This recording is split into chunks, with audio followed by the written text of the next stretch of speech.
इसलिए डरपोक थे और वो समझ रहे थे कि अंग्रेजों के मुकाबले हम पार नहीं पाएंगे। इसीलिए और क्या, जब आदमी को कहीं अपनी कमजोरी लगती है उस पर भले भौकाल बनाए, अगले से भिड़ने की हिम्मत नहीं करता।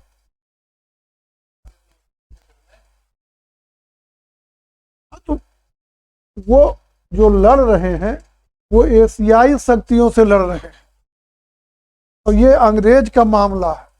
अंग्रेज अपेक्षाकृत व्यवस्थित और संगठित ताकत है, तो कमजोर से सभी लड़ लेते। तो फिर चकिया मिसल के नेता इनके बाप थे महासिंह।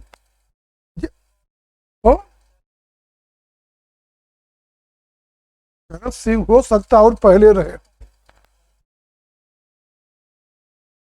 नहीं भाई। जब ये है, हाँ, तो उस संदर्भ होगा, दादा पहले उनका रहा होगा, उसके बाद उनके बाप बनेंगे ना महासिंह। हाँ, तो अगर रणजीत सिंह है तो हम रणजीत सिंह को सही करें, शरद सिंह हो महासिंह हो जो भी हो, लेकिन इसमें से तब एक नाम देंगे ना, वो दादा रहे होंगे, वो पिता, ये पुत्र। तो एक बार में तो एक ही प्रधान होगा, पहले दादा रहा होगा, फिर बाप बना, फिर उनका लड़का जब हुआ तो वो प्रधान हो गया। असल तो एक ही है ना, पहले जैसे पहले क्या है कि आप शरद चंद्र कह रहे कि जब 12 मिसलें बटी होंगी तो उसमें उसके नेता बने शरद सिंह। हाँ, तो उनके मरने के बाद बने महासिंह, महासिंह के मरने के बाद बने रणजीत सिंह। तो उस मिसल का जो राजा होगा वो उसका प्रधान या प्रमुख ही तो कहा जाएगा, या तो कोई प्रसंग देंगे ये दे कि सिख मिसलों के बनने पर पहला प्रधान कौन उसका बना, जब देंगे तब वो जो शरद सिंह। रणजीत सिंह के पहले कौन था, तो उनके बाप थे, बाकी तो अपने समय में सब उस मिसल के प्रधान। जैसे कहा जाए मुगल साम्राज्य का प्रधान था अपने समय में अकबर भी, अपने समय में जहांगीर भी, अपने समय में शाहजहां, औरंगजेब, जो जिस समय है उस समय वही प्रधान। आगे चला जाए। प्रथम आंग्ल सिख युद्ध,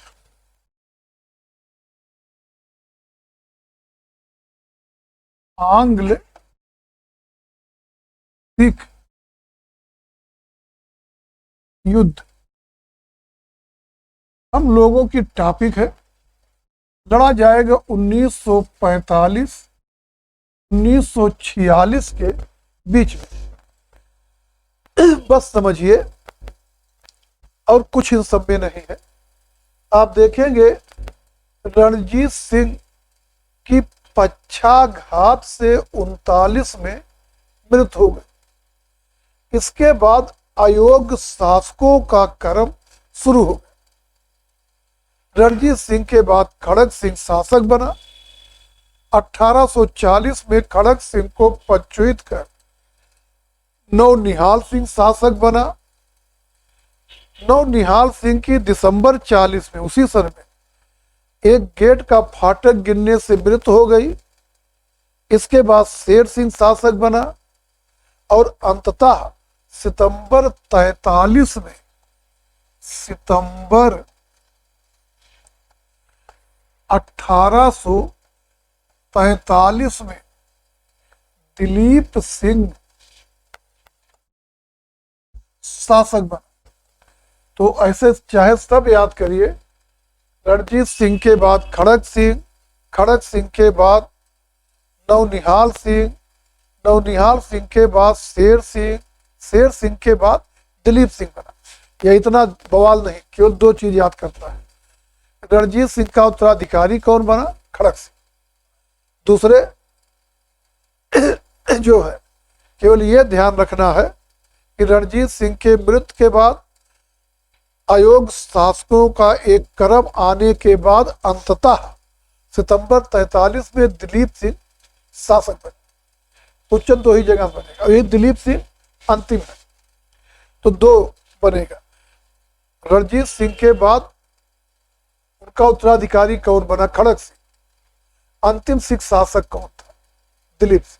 बस यही दो जगह। अब आगे घटना देखिए। दिलीप सिंह जब शासक बना तो उस समय बच्चा था और उसकी मां जिंदा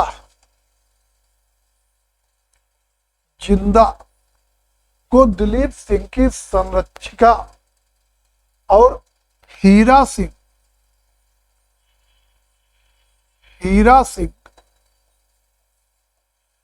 राज्य का वजीर बना। तो दिलीप सिंह शासक बन गया सितंबर 43 में, लेकिन अल्पवयस्क। दिलीप सिंह की मां जिंदा उनकी संरक्षिका बनी और हीरा सिंह जो है वजीर बना। सितंबर 45 में रानी जिंदा का प्रेमी लाल सिंह, हीरा सिंह की जगह लाल सिंह नया वजीर बना। ये जिंदा का प्रेमी था, लाल सिंह वजीर बना। तेज सिंह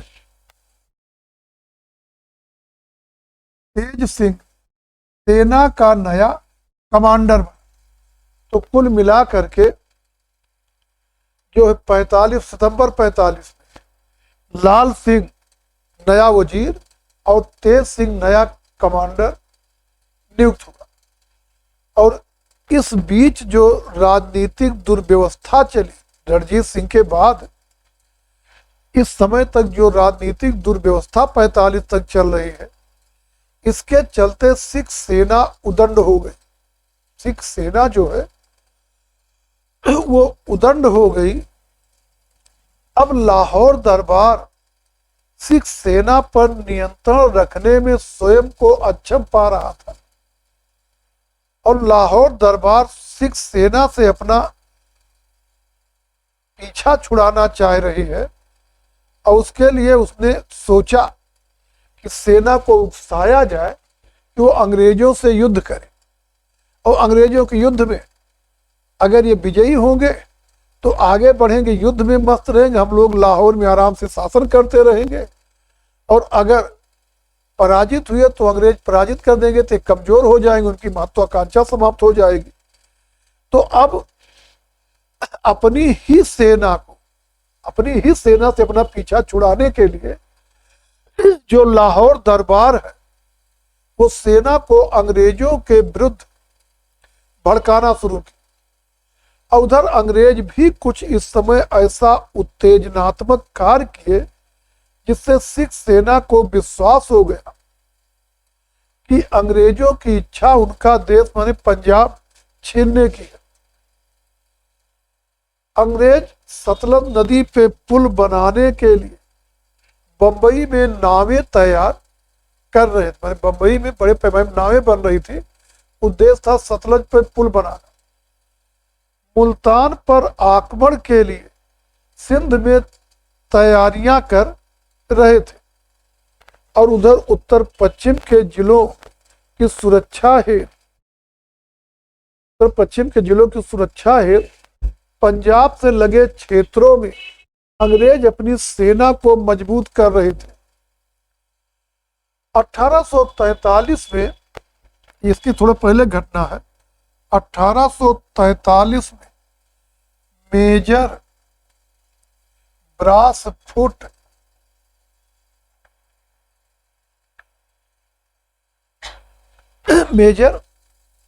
ब्रासफुट की लुधियाना समझ रहे, अभी लाहौर दरबार नहीं, सतलज के इस पार वाला क्षेत्र, लुधियाना में रेजिडेंट के रूप में नियुक्त हुई थी। और ब्रासफुट ने यह घोषणा करके कि सतलज के इस पार के राज्यों पर से दिलीप सिंह का अधिकार समाप्त हो जाएगा। क्या चीज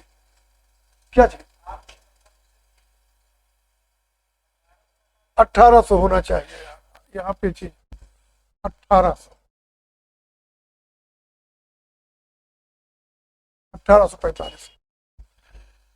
तो ये कहकर कि जो मेजर ब्रासफुट 43 यह घोषणा कर दी कि सतलज के इस पार के राज्यों पर से दिलीप सिंह के अधिकार समाप्त हो जाए। इसने स्थिति को और बिगाड़ दिया।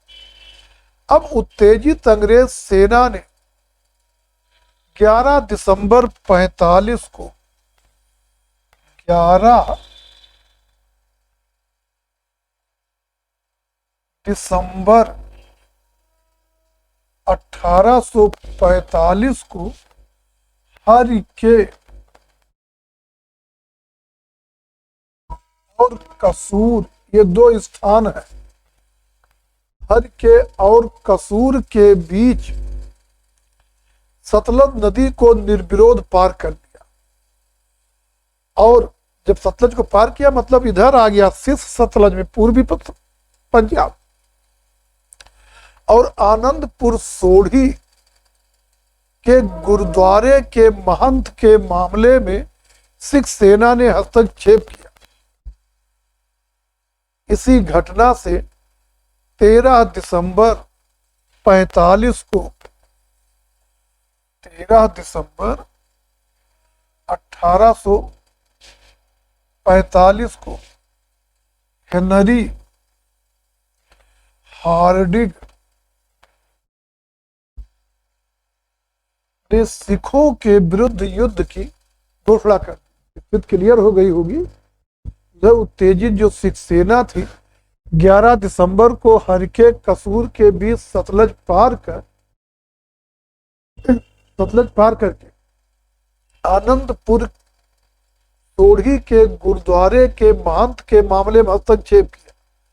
इस घटना से गवर्नर जनरल हेनरी हार्डिंग ने 13 दिसंबर 45 को युद्ध की घोषणा कर दी और घोषणा द्वारा यह भी क्लियर किया कि सतलज के इस पार के राज्य जो है वो ब्रिटिश साम्राज्य में मिला लिए जाएंगे। सेना का सेनापतित्व ह्यू गफ, युद्ध की घोषणा हुई और अंग्रेज सेना का सेनापतित्व ह्यू गफ को सौंपा गया। यह युद्ध 5 स्थानों पर लड़ा गया। यह युद्ध माने प्रथम आंग्ल सिख युद्ध 5 स्थानों पर लड़ा गया। मुदकी, फिरोज शाह, बद्दोवाल, अलीवाल, इन 5 स्थानों पर लड़ा गया। कितने हुए? मुदकी, फिरोज शाह, बद्दोवाल, अलीवाल और सबराव। अब इनमें से मेन ध्यान देना है सबराव। पहले 4 युद्ध मुदकी, फिरोज शाह, बद्दोवाल, अलीवाल में सिख पराजित हुए, लेकिन स्थिति अनिर्णायक रही। अंततः 10 फरवरी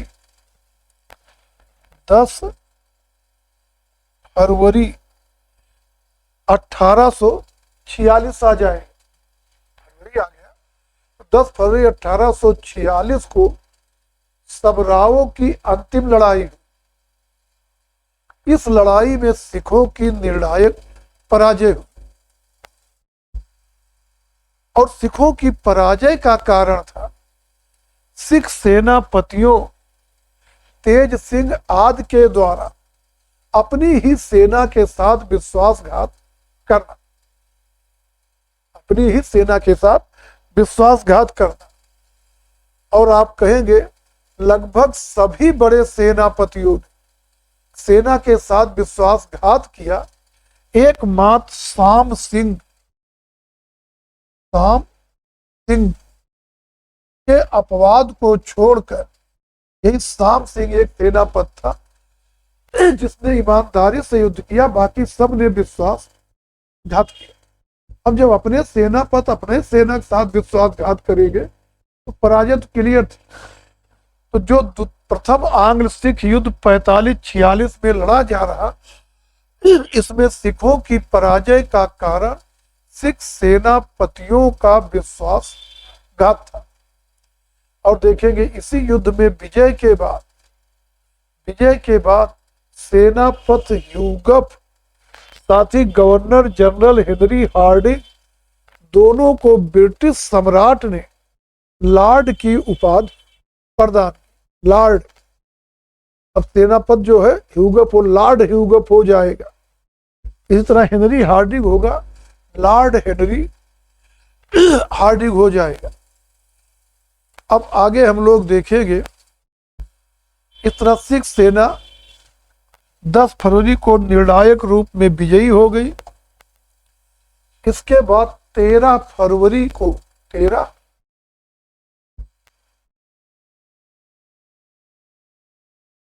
फरवरी 46 को लॉर्ड हार्डिंग, अभी हेनरी नहीं रह गया, लॉर्ड हार्डिंग जो है वो सतलज पार किया और आगे बढ़ के 20 फरवरी को लाहौर पर अधिकार कर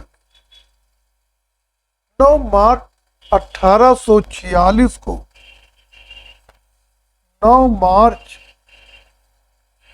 1846 को प्रसिद्ध लाहौर की संधि हुई। 9 मार्च 46 को लाहौर की प्रसिद्ध संधि हुई और लाहौर की संधि में तय हुआ कि सतलज के इस पार के संपूर्ण क्षेत्र पर अंग्रेजों का अधिकार हो। दूसरे, सतलज और ब्यास के बीच का जो जालंधर दोआब है, उस दोआब के सभी क्षेत्र, दुर्ग, किले अंग्रेजों को प्राप्त हो गए। और ध्यान रहे, इसी में जालंधर दोआब वाले क्षेत्र में, सतलज और ब्यास के बीच का क्षेत्र है, इसी में कश्मीर भी आएगा। तो यह सब अंग्रेजों को प्राप्त हो गया। इसके बाद तय हुआ कि सिख दरबार युद्ध के खर्च के हर्जाने के रूप में 1.5 करोड़ रुपया देगा और सिख सेना घटाकर 20,000 पैदल और 12,000 घुड़सवार तक सीमित की जाए और सिख सेना जरूरत पड़ने पर सिख राज से होकर गुजरेगी। तो लाहौर की संधि मार्च 46 में क्या तय हुआ कि सतलज के इस पार के सिख राज प्लस सतलज ब्यास के बीच का क्षेत्र, उसके सारे दुर्ग, जालंधर, दोआब, कश्मीर, ये सब अंग्रेजों को मिलेगा। लाहौर दरबार 1.5 करोड़ रुपए युद्ध का हर्जाना देगा और सिख सेना 20,000 पैदल, 12,000 घुड़सवार तक सीमित कर दी जाएगी। जरूरत पड़ने पर अंग्रेज सेना पंजाब के रास्ते से अभियान करे। यह तय हो गया। उधर यह भी इसी में तय होगा कि जो सिख है वो अंग्रेजों के अलावा किसी दूसरे यूरोपी से कोई वार्ता नहीं करें और बिना अंग्रेजों की अनुमति के वो कोई युद्ध नहीं करेंगे, माने अपने राज्य की सीमाएं नहीं बदले में अंग्रेजों ने दिलीप सिंह को राजा और जिंदा को संरक्षिका मान लिया है, वही पहले से, लेकिन अंग्रेज अपनी तरफ से इनको मान्यता दे दे। और इस तरह से देखेंगे कि अंग्रेज जो है, ये कहे तो कि जो अंग्रेज है वो सिखों के आंतरिक मामलों में हस्तक्षेप नहीं करेंगे। अब 2 दिन बाद फिर एक लाहौर की पूरक संधि हुई। 2 दिन बाद लाहौर की एक पूरक संधि हुई और लाहौर की पूरक संधि के द्वारा ये तय हुआ कि लाहौर में जो ब्रिटिश सेना है वो इस वर्ष के अंत तक बनी रहेगी। पूरक संधि हुई 2 दिन बाद, उसी कहेंगे लाहौर की पूरक संधि। और लाहौर की पूरक संधि द्वारा तय हुआ कि अंग्रेज सेना पंजाब में दिसंबर लास्ट तक बनी रहेगी। अब इस अंग्रेज सेना के रहने के लिए लाहौर दुर्ग खाली हुआ हेनरी लॉरेंस, हेनरी लॉरेंस को लाहौर में पहला अंग्रेज रेजिडेंट रखा गया। और आगे देखेंगे 16 मार्च 46 को, 16 मार्च 1846 को डोगरा सरदार गुलाब सिंह से अंग्रेजों ने अमृतसर की संध की। अमृतसर की संध, ये संध डोगरा सरदार गुलाब सिंह से कर रहे हैं और 10 लाख स्टर्लिंग गुलाब सिंह से लेकर अंग्रेजों ने कश्मीर गुलाब सिंह के हाथों बेच दिया। अब अंग्रेजों खो गया था कश्मीर, गुलाब सिंह के हाथों बेच दिया। अब देखेंगे कि जो पंजाब का वजीर लाल सिंह था, लाल सिंह वही है ना, लाल सिंह वजीर बना है, रानी जिंदा का प्रेमी लाल सिंह, वो गुलाब सिंह के विरुद्ध कश्मीर का गवर्नर था इमादुद्दीन को भड़का रहा था, तुम विद्रोह करो, और अंग्रेज गुलाब सिंह के हाथों बेचे हैं 10 लाख स्टर्लिंग में। और वजीर जो पंजाब का है लाल सिंह, वो कश्मीर के गवर्नर इमादुद्दीन को गुलाब सिंह के विरुद्ध भड़का रहा था। और तब लाल सिंह को अंग्रेजों ने पदच्युत कर शासन चलाने के लिए एक संरक्षक मंडल बना दिया। फकीर नूरुद्दीन, तेज सिंह, शेर सिंह दीनानाथ, फकीर नूरुद्दीन, तेज सिंह, शेर सिंह दीनानाथ को जो है उस संरक्षक समिति का सदस्य बनाया गया। अब आ गया दिसंबर 46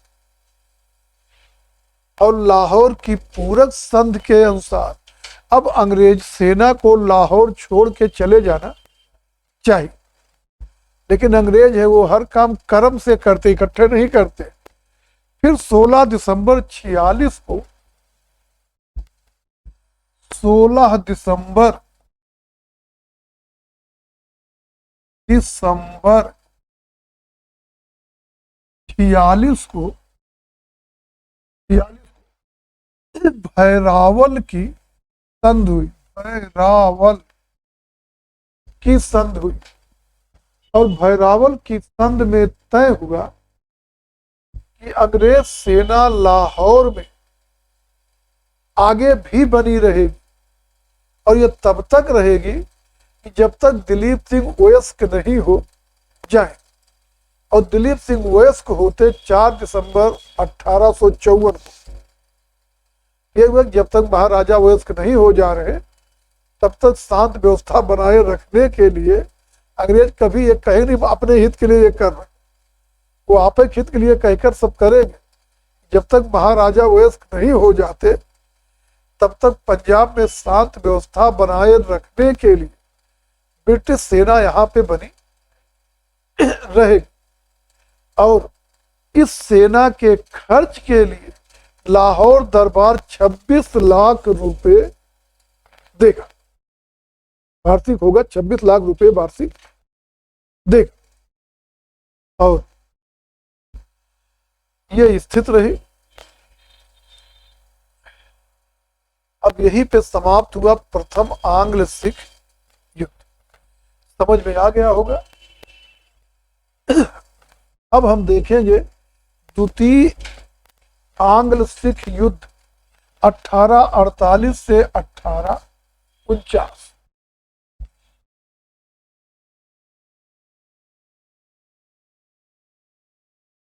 आंग्ल सिख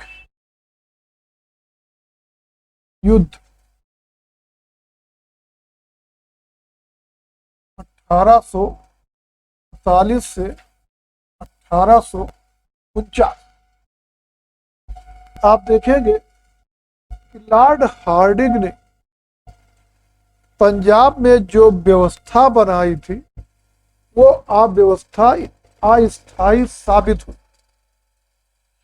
साथ ही वहां के रेजिडेंट ने रानी जिंदा के प्रति कुछ दुर्व्यवहार किया। मुल्तान के गवर्नर मूलराज के प्रति भी उसका व्यवहार सही नहीं रहा और यही युद्ध का कारण बने। रानी जिंदा के प्रति दुर्व्यवहार और मुल्तान के गवर्नर मूलराज के प्रति अंग्रेजी व्यवहार द्वितीय आंग्ल सिख युद्ध का कारण बना। इसमें द्वितीय आंग्ल सिख युद्ध का तात्कालिक कारण मुल्तान के गवर्नर मूलराज वाली घटना थी। कारण तो दोनों है, जिंदा के प्रति दुर्व्यवहार और मूलराज की घटना, लेकिन तात्कालिक कारण मूलराज वाली घटना है। मूलराज मुल्तान का गवर्नर था, आर्थिक संकट से गुजर रहा था और अंग्रेजों ने उससे धन की मांग की। एक तो पहले से आर्थिक संकट में था, ऊपर से अलग से अंग्रेजों ने धन की मांग की और तब गुस्सा के या क्रोध में आकर के मूलराज ने मुल्तान के गवर्नर पद से ही त्याग पत्र दे दिया। अब मुल्तान का कार्यभार संभालने के लिए दो अंग्रेज अफसर आग्निद और एंडरसन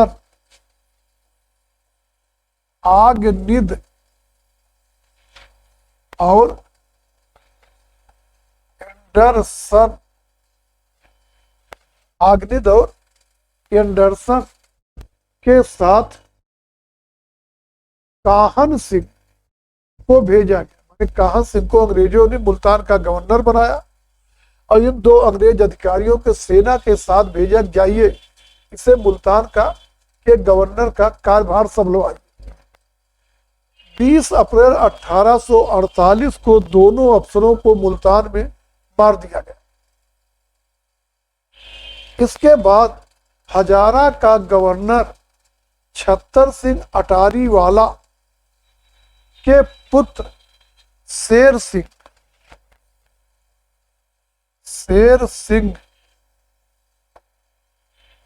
ये छत्तर सिंह अटारी वाला का पुत्र है, को मुल्तान का घेरा डालने के लिए सेना के साथ भेजा।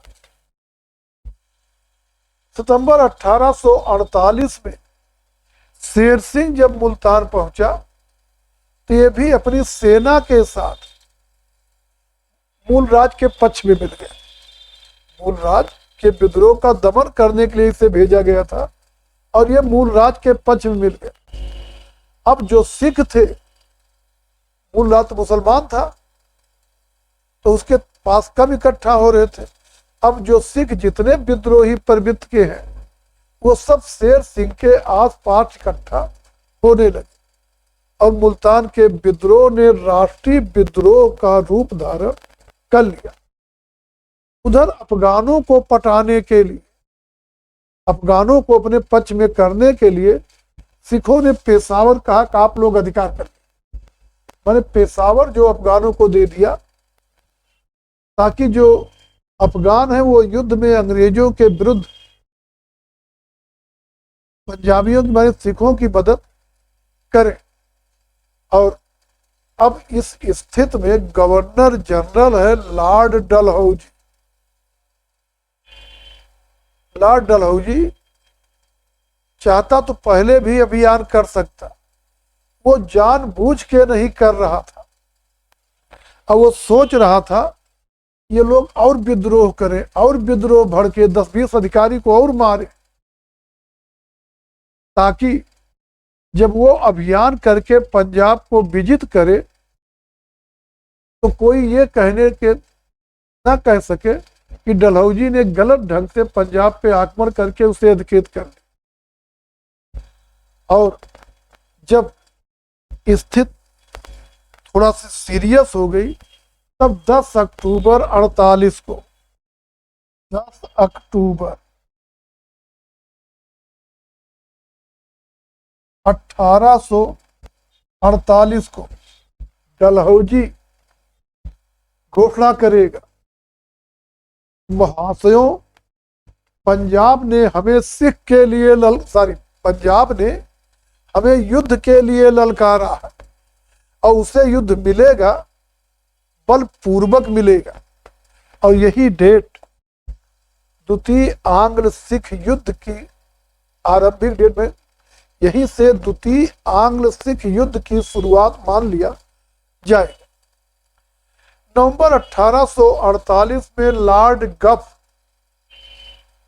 और शेर सिंह का युद्ध रामनगर में हुआ।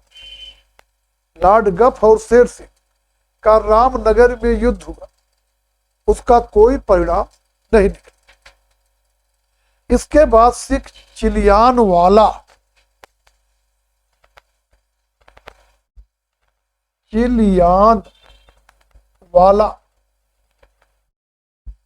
में चले गए और वहां खाइयां खोदकर स्वयं को सुरक्षित कर लिए। जनवरी 1849 में जनवरी 1849 में चिलियानवाला में अंग्रेजों की विजय हुई, लेकिन ये सामान्य विजय ना होकर पिरिक विक्ट्री थी। पिरिक विक्ट्री थी।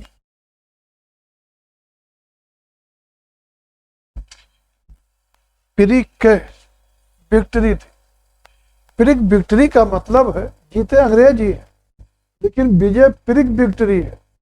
और पिरिक विक्ट्री का मतलब है ऐसी विजय जिसमें इतना अधिक क्षति हो जाए जो पराजय से भी बदतर, भले अपनी विजय हो लेकिन क्षति इतना ज्यादा हो जाए कि वो पराजय से भी जो है दुष्कर हो। और इसी को लेकर के ऐसे ही उसको कहें पिरिक विक्ट्री। और इसी को लेकर के देखेंगे सेनापति मुख्य सेनापति को है कौन? मुख्य सेनापति लॉर्ड गफ को उसके पद से पदच्युत कर दिया गया और उसकी जगह चार्ल्स नेपियर को प्रधान सेनापति बनाया गया। वह जीता है गफ, लेकिन आर्थिक क्षति बहुत ज्यादा हो गई थी, तो उसको पदच्युत करके चार्ल्स नेपियर को नया सेनापति बनाया गया था। आगे देखेंगे जनवरी 1849 में ही अंग्रेजों ने मुल्तान का किला जीत लिया। मूल राज को पकड़कर आजीवन समुद्र पार भेज दिया गया। अब इसके बाद 21 फरवरी 1849 को गुजरात का युद्ध हुआ। 21 फरवरी 1949 को गुजरात का युद्ध हुआ और गुजरात के युद्ध में अंग्रेजों ने सिखों अफगानों दोनों को करारी हार दी। एक तरफ सिख, उनके समर्थन में अफगान है, अंग्रेजों ने दोनों को पराजित किया। और इस गुजरात, ये वाला गुजरात नहीं जो गुजरात मोदी वाला, ये पंजाब का गुजरात है। तो गुजरात में सिख और अफगान की संयुक्त सेना पराजित हुई और इस युद्ध में नेपियर जो है उसने तोपों का प्रयोग किया था। और नेपियर, चार्ल्स नेपियर जो नया सेनापति बना है, और गुजरात के युद्ध को तोपों के युद्ध के नाम से जाना जाता है। इस तरह द्वितीय आंग्ल सिख युद्ध में अंग्रेज विजयी हुए। सिखों की पराजय का कारण था योग सेनापतित्व का अभाव। अब जब गुजरात में निर्णायक पराजित हो गए, तब 12 मार्च 49 को शेर सिंह, छत्तर सिंह, सहित और भी जो सिख सरदार थे सब अंग्रेजों के समक्ष समर्पण कर। अब देखेंगे जो पंजाब में हेनरी लॉरेंस है, हेनरी लॉरेंस ही वहां पर रेजिडेंट था। उधर इंग्लैंड में जो भारत राज सचिव है एलन बरो, भारत राज सचिव था एलन बरो, और इंग्लैंड का मंत्रिमंडल तो हेनरी लॉरेंस, एलन बरो, ब्रिटिश मंत्रिमंडल सब पंजाब को भारत में विलय करने के विरुद्ध थे। लेकिन लॉर्ड डलहौजी इतना उत्साही गवर्नर जनरल था, उसने मंत्रिमंडल, भारत राज्य सचिव और रेजिडेंट के सुझाव सबको खारिज करके अपने व्यक्तिगत उत्तरदायित्व के बल पर पंजाब को 30 मार्च 49 को 30 मार्च 1949 को पंजाब को ब्रिटिश साम्राज्य में विलीन कर लिया। 1900 वो लिख दिए क्या, 1800 ही सब है, एक सदी हम आगे चलते।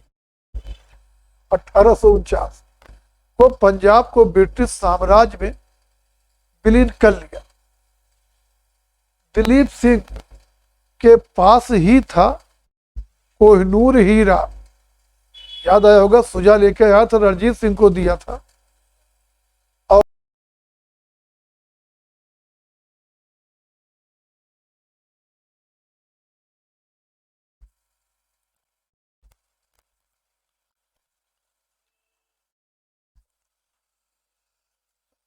तो लास्ट में बता रहे थे कि जो लॉर्ड डलहौजी है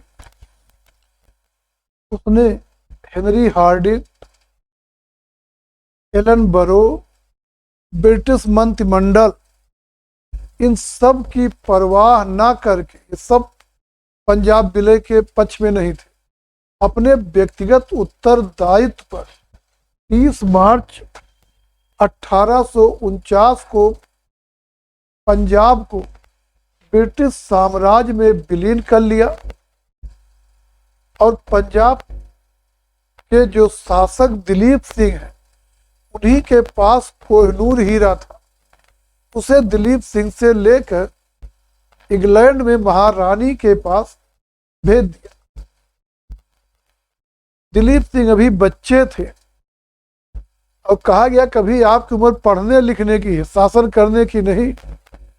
दिलीप सिंह और उनकी मां जिंदा दोनों को इंग्लैंड भेज दिया गया दिलीप सिंह को पढ़ने के लिए।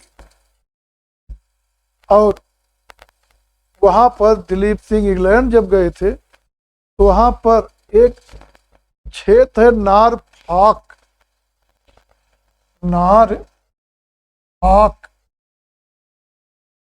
इसी नारफाक का भूस्वामी दिलीप सिंह को बनाया गया। और जब दिलीप सिंह पंजाब पहुंचे भी बहुत समझदार थे, ईसाई धर्म स्वीकार कर लिए, बड़े लोग ऐसे होते। बाद में फिर दिलीप सिंह भारत आए तो भारत आके फिर से सिख धर्म स्वीकार कर लिए। माने बड़े लोग धर्म का उपयोग करते, केवल छोटे और तुच्छ लोग यही धर्म के द्वारा शासित होते। लॉर्ड डलहौजी ने हेनरी लॉरेंस, जॉन लॉरेंस और चार्ल्स जी मैंसेल, 3 नाम है, Henry Lawrence, Henry Lawrence, John Lawrence, Charles G Mansel, इन 3 व्यक्तियों का एक बोर्ड बनाया, ऐसी बोर्ड बनाया और इस बोर्ड का प्रधान हेनरी लॉरेंस को बनाया गया। और अब यही बोर्ड पंजाब का शासन चलाने लगे। 1853 में इस बोर्ड को उठा लिया गया, मतलब समाप्त कर दिया गया, और पंजाब को कमिश्नरी प्रांत बना दिया गया, कमिश्नरी प्रांत बना दिया गया। और सर्वप्रथम इसको जॉन लॉरेंस को पंजाब का पहला कमिश्नर बनाया गया। और अब यहां से सिख अंग्रेजी साम्राज्य के स्वामी भक्त बन गए, अंग्रेजी साम्राज्य के स्वामी भक्त बन गए और आगे आजीवन बने रहे। 1857 के विद्रोह, द्वितीय आंग्ल बर्मा युद्ध में पूरी स्वाम भक्त के साथ सिख अंग्रेजों के साथ लगे रहे। 57 के विद्रोह के दमन में, द्वितीय आंग्ल बर्मा युद्ध के समय अंग्रेजी पक्ष में पूरी स्वाम भक्त के साथ लगे रहे। यह हो गया अंग्रेज कंपनी और पंजाब का संबंध। अब हम लोग देखेंगे कंपनी का पड़ोसी राज्यों से संबंध। अंग्रेज कंपनी का पड़ोसी राज्यों से संबंध। कंपनी का पड़ोसी राज्यों से संबंध। लेकिन अब इस नई टॉपिक पे चर्चा हम लोग अगले ही टर्न पर करेंगे। अब यहाँ शुरू करने कोई मतलब नहीं रहा, कल करेंगे। आज के लिए इतना ही। नमस्कार।